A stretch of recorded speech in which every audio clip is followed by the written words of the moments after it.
로봇, 이제 우리 삶에 들어왔습니다. 집안을 치워주는 청소기뿐만 아니라 병원이나 공항에 가면 길을 찾아주기도 하고요.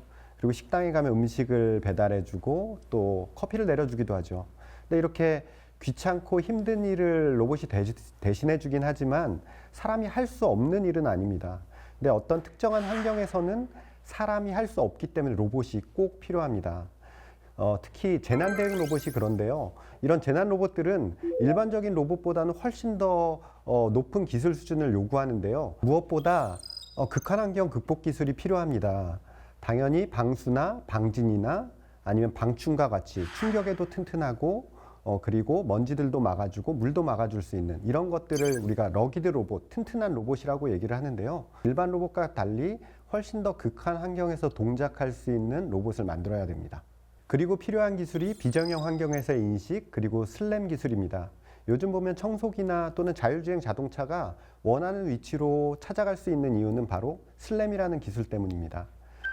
스스로 공간을 인식하고 주변 환경을 인식해서 내가 원하는 목표 지점까지 경로를 만들어내고 그 경로를 따라갈 수 있는 기술입니다.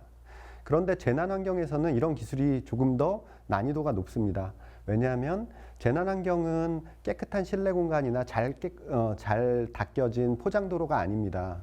거기서는 여러 가지 잔해들에 덮여 있고 실내에는 가구들이 넘어져 있고 그다음 바닥에는 여러 가지 물건들이 깔려 있는데요. 이런 상황 속에서 로봇이 움직이기 위해서는 어느 지점을 밟고 가야 되는지 또 어떤 경로로 움직여야 되는지에 대한 것들을 경로를 생성해내고 그 위치를 따라갈 수 있는 추종 기술이 필요합니다.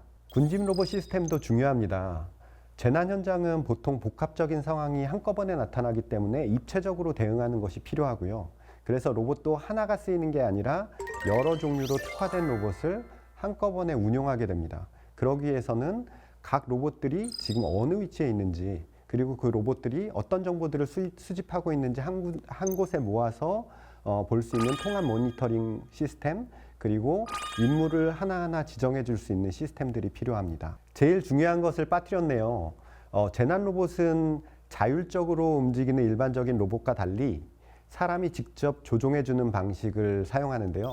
원격 제어라고 얘기를 합니다. 만화 영화 속의 태권브이가 처리의 동작을 잘 따라하는 것처럼 보통 이렇게 따라하는 로봇을 슬레이브라고 얘기를 하고요. 처리와 같이 자신의 동작을 보여주는 것을 마스터라고 합니다. 이렇게 마스터 슬레이브 시스템을 갖추도록 하고 있는데요. 그래서 실제 재난 현장에서도 사람은 마스터가 되어서 멀리 안전한 장소에서 로봇을 조작하게 되고요. 그리고 슬레이브 로봇은 실제로 위험한 환경에 들어가서 사람 대신 위험한 임무를 수행하게 됩니다. 이와 같이 슬레이브 로봇이 마스터를 잘 따라 움직일 수 있도록 하는 기술이 바로 원격 제어 기술이고요.